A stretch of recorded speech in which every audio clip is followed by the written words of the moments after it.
개장 전 꼭 확인해야 할 이슈앤 전략을 통해 확인해 보겠습니다. 오늘은 네 분과 함께 할게요. 야천투자연구소 남인호 소장, 위즈웨이브 이권희 대표와 유진투자증권 김영재 이사, IM증권 이화진 과장과 함께 하겠습니다. 어서 오세요. 밤사이 1.4% 상승한 엔비디아, 오늘 국내 증시 반도체주는 엔비디아 실적 발표를 앞두고 전날의 낙폭 회복까지는 좀 기대해 봄직할까요?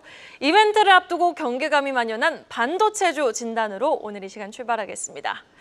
SK하이닉스 주가가 어느덧 17만 5천 원까지 내려왔습니다. 내년 HBM 수요 감소 전망도 나오고 있는 가운데 삼성전자는 또 HBM3 퀄 테스트 여부 결과를 주목하고 있거든요. 자, 이화진 과장님, 국내 반도체 관련주 전망 좀 어떻게 보세요? 네, 어제도 BNK 증권에서도 이제 목표가 하향 리포트가 나오긴 했습니다만은 애초에 이제 7월 31일 삼성전자 이제 콘콜 이후에도 미래에셋증권이나 IN증권과 같은 이제 목표가 하향치가 계속 나오고 있습니다. 일단 그 이유를 보자고 하게 되면 HBM 수요 감소도 내년이라고 본다고 하고는 있지만은 당장 올해 하반기에 이제 모바일 쪽 관련된 재고 이슈도 시장에서 나오고 있고, 물론 이제 지난주에 뱅크 오브 아메리카에서도 얘기를 해왔다시피 물론 이제 삼성전자가 물론 컷테스트 통과 여부가 4분기 정도에 좀 들어갈 것으로 보이고는 있는데, 만약에 그렇게 본다라고 했을 때 기존에 있던 HBM 가격이 인하 가격의 이슈도 충분히 나올 수 있다라고 보이고 있고, 물론 이제 한간에는 블랙웰 가속기 쪽에 들어가는 이제 GB200 같은 경우는 삼성전자는 지금 당장에 들어가기 좀 힘들 것으로 보이고 있고, 결국에는 전반적인 HBM 관련된 시장 자체에 대한 모멘텀이 어느 정도 좀 소멸되는 모습이 아니었나 좀 생각하고 있습니다. 애초에 수주 잔고 자체가 내년까지는 충분히 쌓여 있는 상황이긴 하지만은 결국 이제 삼성전자와 최근에 이제 관련해서도 마이크론도 본격적으로 이쪽 시장에 들어오고 있는 상황이기 때문에 시장 규모는 늘어나는 모습은 맞지만은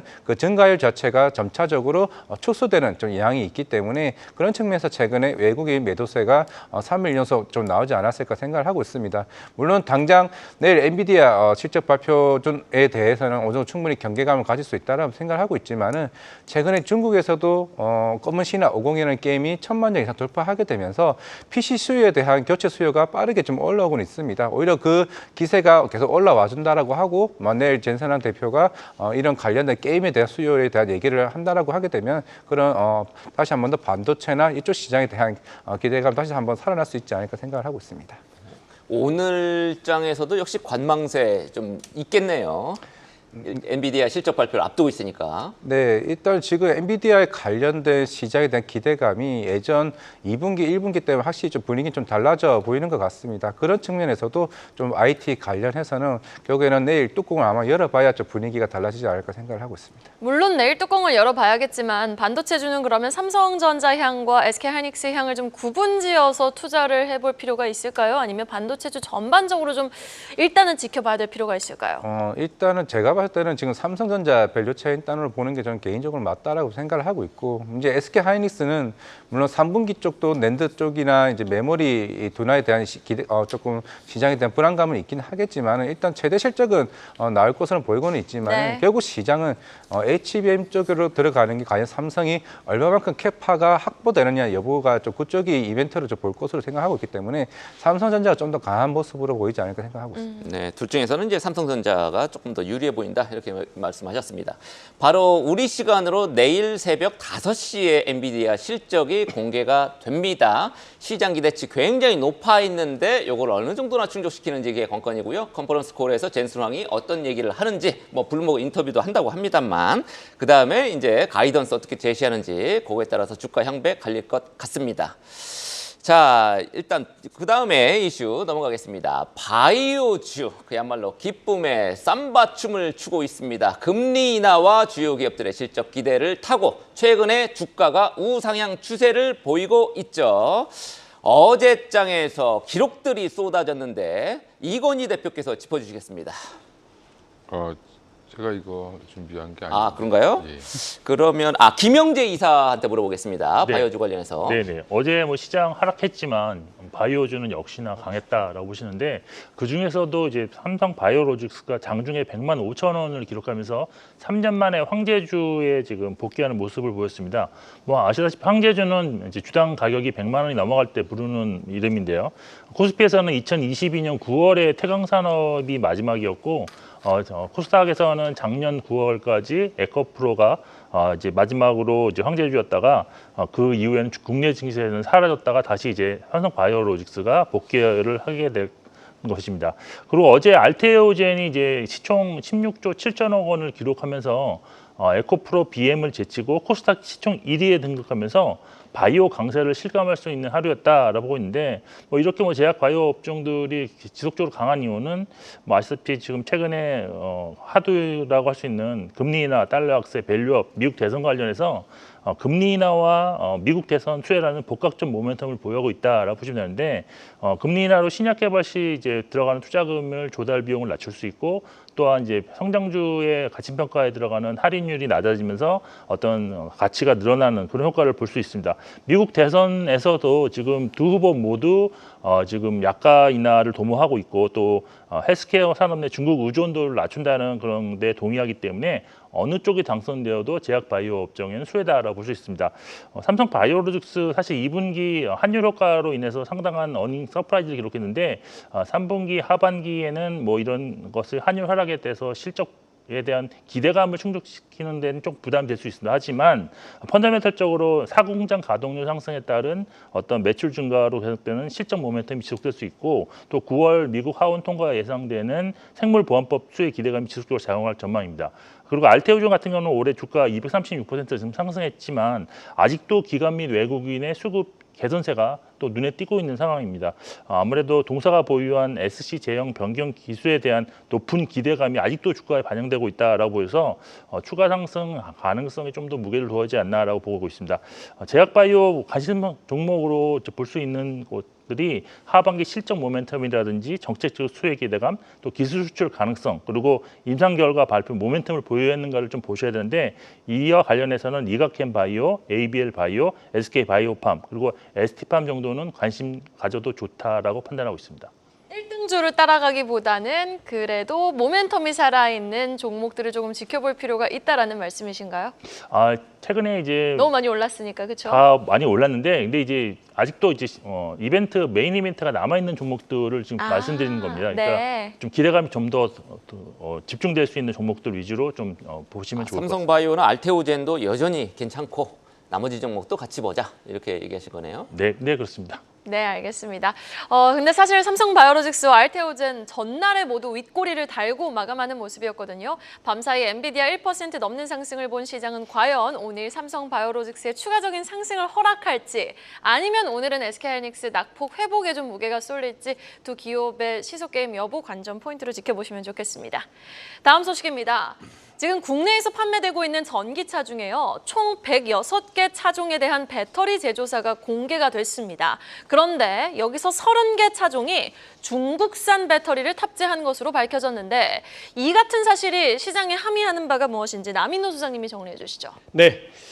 최근에 우리 시중에서 가장 큰 화제가 됐던 전기차 화재 사건 잠깐 다뤄보겠습니다. 인천에서 벌어졌죠. 그런데 뭐 불행 중 다행이라 그럴까요? 그 차종이라든가 요 근래 해외에서 발생한 전기차 화재 중에 거의 대부분이 외국차였습니다. 우리 한국산 LG라든가 삼성, SK에 생산한 그런 전기차 배터리가 아니라는 점을 미리 말씀드리겠습니다. 자, 여러분 한번 주가 측면으로 가보겠습니다. 최근에 2차 전지 관련주 어떻게 보십니까? 저는 시가총액이 큰 종목은 두 가지 측면에서 접근하는데요. 그 첫 번째가 시가총액 순위가 오르느냐 내리느냐를 보고요. 다음 두 번째가 뭐냐면은 그 시총 금액의 가격의 변화입니다. 그런데 LG엔솔 같은 경우 불과 보름 전, 한 달 전만 해도요. 2등인 하이닉스보다 거의 절반밖에 안 왔습니다. 예컨대 하이닉스가 150조라 그러면 LG엔솔이 75조밖에 안 됐거든요. 그런데 어제 종가 어떻습니까? 하이닉스가 127조, LG엔솔이 88조입니다. 뭐 한 70% 이상 많이 따라잡았다 이렇게 보시면 되죠. 자, 두 번째 가격 측면에서 말씀드리겠습니다.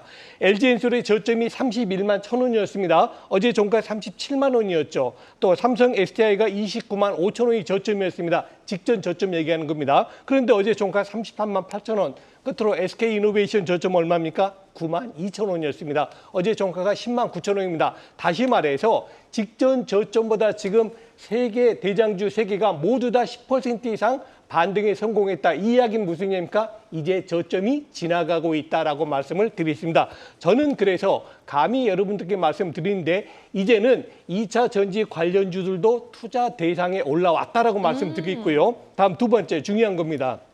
그러면 나는 지금 2차 전지 관련주 내 포트에 20% 가지고 있는데 어떡하냐?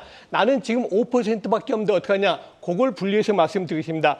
10%가 넘으신 분들, 지금 내가 20% 가지고 계신다면은 앞으로 한 달 정도 여유를 두고 천천히 물량을 줄여가십시오. 10% 수준으로. 반대로 나는 지금 비중이 5%밖에 안 돼. 그럴 때는 오히려 지금 단기적으로 10% 올랐기 때문에 분명히 조정 들어옵니다. 조정 없는 주가 상승 없거든요. 그러니까 이런 2차 전지 관련주 조정 들어올 때 내 포트의 10%까지는 꼭 비중을 차지하시면 좋겠다. 결론입니다.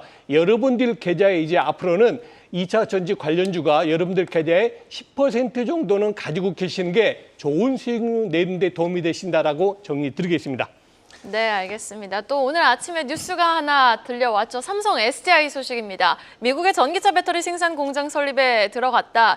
2조 3조 원가량을 투입을 2조 한다. 3천억 원. 죄송합니다. 예, 2조 3천억 원가량을 투입한다라는 소식이 들려왔는데 지금 미국 GM과 조인트 벤처 이제 같이 이제 설립하는 부분에 뉴스가 추가적으로 업데이트가 된 거잖아요. 삼성 SDI 지금 기관이 5거래일 연속 매수해주고 있습니다. 관련해서 주가 추이 계속해서 바닥에서 반등을 이어나갈 수 있을지 여부 지켜보셔야겠습니다.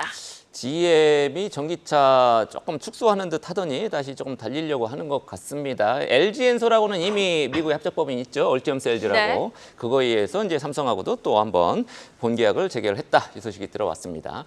자, 국내에서 팔리는 전기차의 CATL 배터리 CATL 요게 많이 들어간 점이 눈에 띄었습니다. 상반기 글로벌 전기차 배터리 시장 점유율 1위가 이제 중국의 CATL이었는데 중국 배터리 회사들이 가격 경쟁력으로 승부하고 있는데 우리 기업이 안전성, 기술력, 점유율을 그런 걸 무기로 점유율을 점차 확대해 나가기를 기대하겠습니다. 에너지 관련 종목들이 각종 호재를 등에 업고 상승 랠리를 이어가고 있습니다. 어떤 호재들이 있는지 이번에야말로 이건희 대표한테 한번 들어보겠습니다. 아까 바이오 갑자기 물어보셔서 하고 싶었는데 예, 참았습니다. 바이오 하셔도 됩니다. 예, 일단 환율 하락 관련돼서 최근에 이제 원화가 그리고 보면 1,380원대 있었는데 1,320원까지 20원대까지 훅 빠졌습니다. 한 60원 가량이 빠졌는데 이게 빠진 게 아니라 어떻게 보면 원화가 강세를 띈 거기 때문에 사실은 이게 수혜주를 찾는데 시장이 이제 굉장히 분주한데 그 안에서 원화 강세 수혜주를 보면 뭐 천연가스, 석유 이런 원료를 수입해서 가공하는 뭐 에너지 회사, 에너지 기업 다들 아시는 뭐 정유주라든지 또 거기에서 이제 원료를 갖다 쓰는 항공이라든지 또 이제 원화가 강세를 띠면 여행주라든지 이런 것들이 이제 또 주목을 받게 돼 있는데 특히 이제 그 중에서 최근에 더 주목을 받고 있는 거는 전기가스 업종의 수혜가 좀 많이 기대된다 이렇게 하면서 최근 주가가 좋은 게 그 무거운 한국전력이 지금 올라오고 있고요. 한국가스공사는 이미 또 이제 대왕고래 관련돼서 먼저 좀 상승을 했다가 다시 또 지금 재상승하는 조정받고 재상승하는 모습을 보이고 있고 지역난방공사도 좀 올라오고 있는데 각각을 보면 공통점은 이제 원화 강세 수혜라는 부분이고요.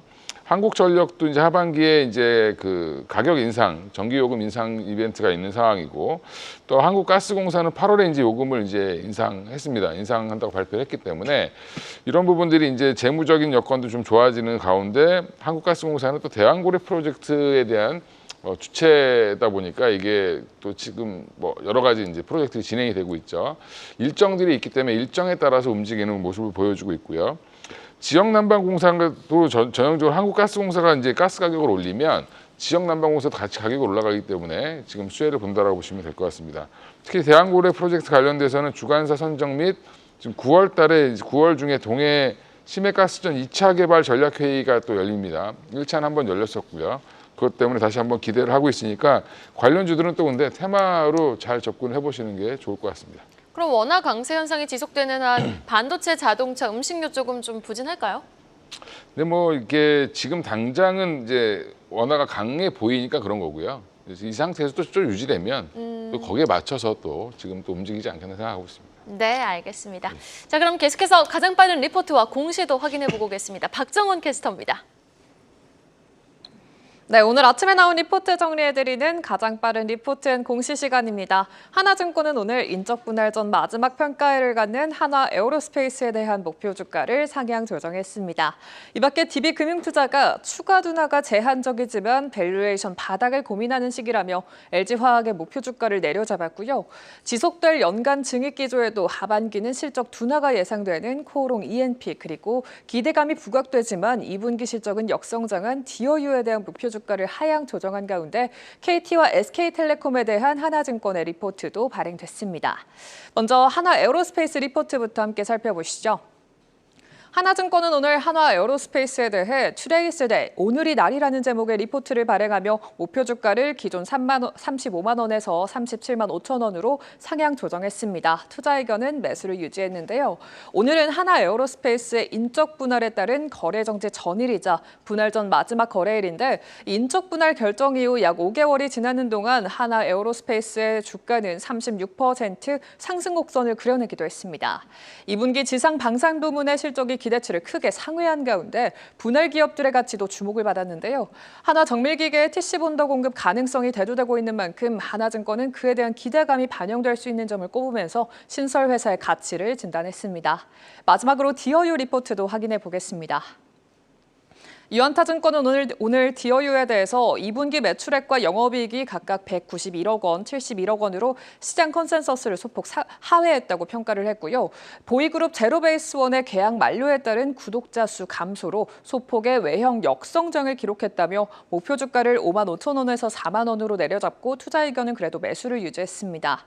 하지만 하반기에 배우 박보영 그리고 블랙핑크 멤버 리사와 로제, 라이즈까지 구독수를 증가를 견인할 신규 IP 입점이 가시화된 상황이라면서 총 구독자 수 증가 기조가 하반기에 펼쳐질 전망이라고 진단했습니다. 또 미국의 신규 플랫폼 런칭이 9월 말에 예정되어 있어서 4분기부터는 실적을 반영을 앞두고 있고 일본과 중국에서도 사업 확장세가 이어지고 있는 점 참고해 보시면 좋겠네요. 지금까지 가장 빠른 리포트 공시 박정원이었습니다. 다음 소식입니다. 개인 투자자들의 증시 이탈이 가속화되고 있습니다. 투자 예탁금과 신용거래 융자 잔고도 줄어든 것으로 나타나는데 가뜩이나 메마른 거래대금에 지금 뉴스, 호재성 뉴스, 수급도 지금 부재한 상황입니다. 자세한 내용 김용재 이사께서 짚어봐 주시죠. 네, 지난 8월 26일 기준 고객 예탁금, 투자자 예탁금이라고 부르는데요. 53조 4천억 원인데 8월 초 대비 한 1조 2천억 감소했고 7월 초 대비로는 5조 원 가까이 감소했습니다. 투자자 예탁금은 주식을 사기 위해서 증권회사에 예치한 금액 그리고 주식 매도 후 계좌에 보유한 금액의 합계로서 언제든 주식을 살 수 있는 대기성 자금으로서 통상 주식시장이 하락일 때 증가하는 경향이 있는데요. 투자자 예탁금은 지난 5일 단기 급락에 따라서 잠시 증가하는 모습을 보였지만 이후 매도 이후에 다시 또 썰물처럼 빠져나간 상황입니다. 신용잔고 경우에는 지금 현재 17조 8천억 원으로 연중 최저 수준에 있는데요.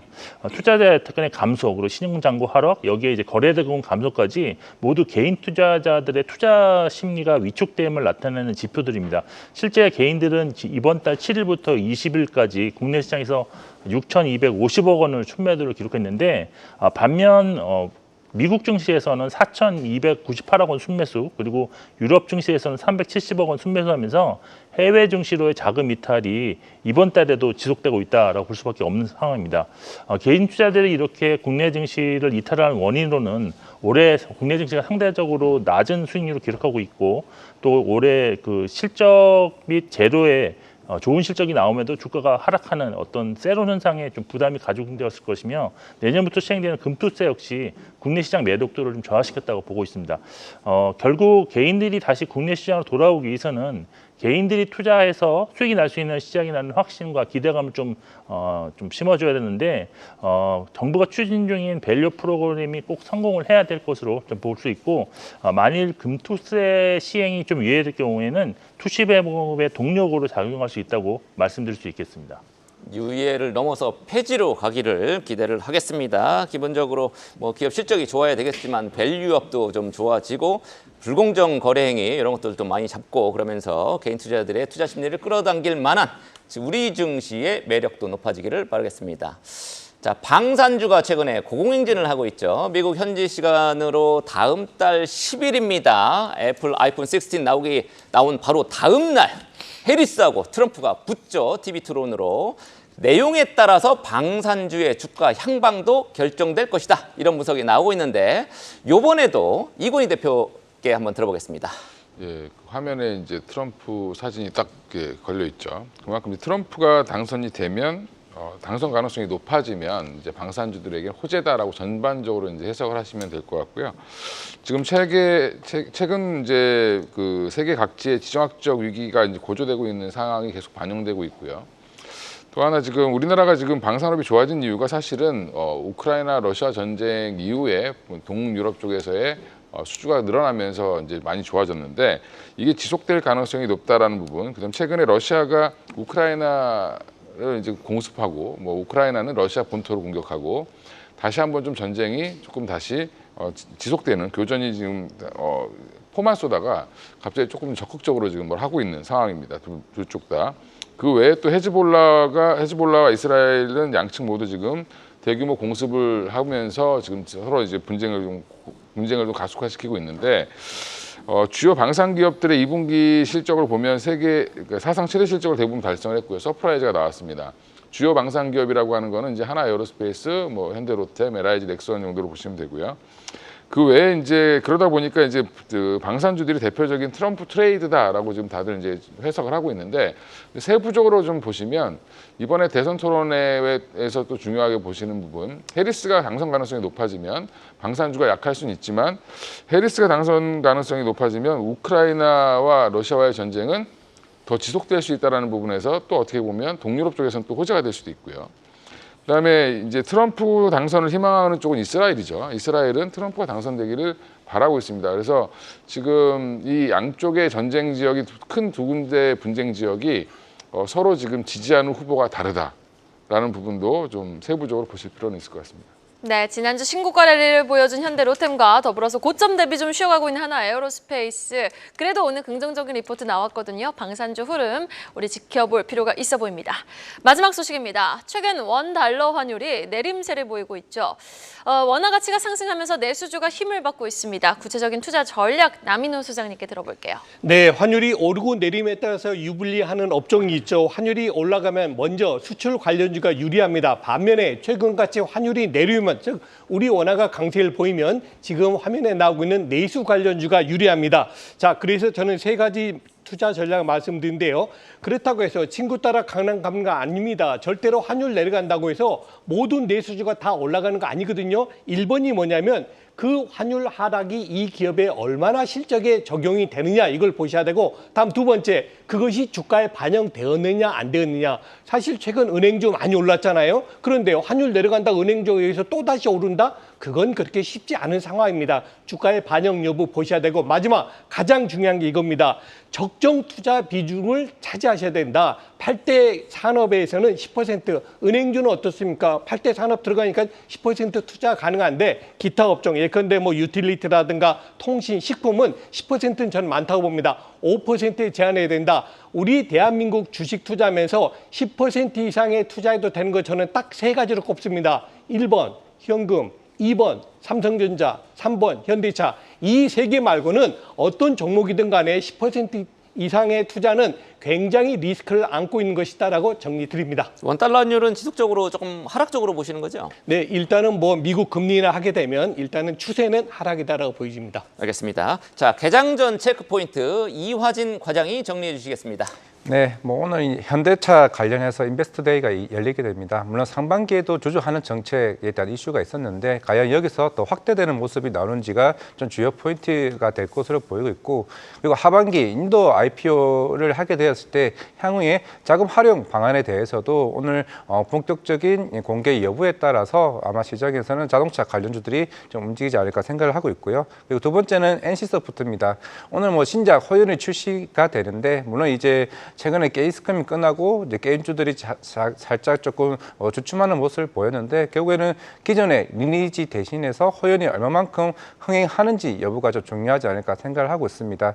그리고 마지막으로 하이브입니다. 물론 어제 민희진 대표가 사임을 하게 되면서 주주 간 계약이 해지되게 되면서 하이브는 그동안에 대한 리스크가 좀 사라지는 모습을 좀 볼 수가 있을 것으로 보고 있기 때문에 어제 시간에 끝등 관련해서 오늘 엔터주 좀 관심 있게 보면 되지 않을까 생각하고 있습니다. 이렇게 수요일 이슈앤 전략 네 분과 이야기 나눠봤습니다. 오늘 말씀 고맙습니다.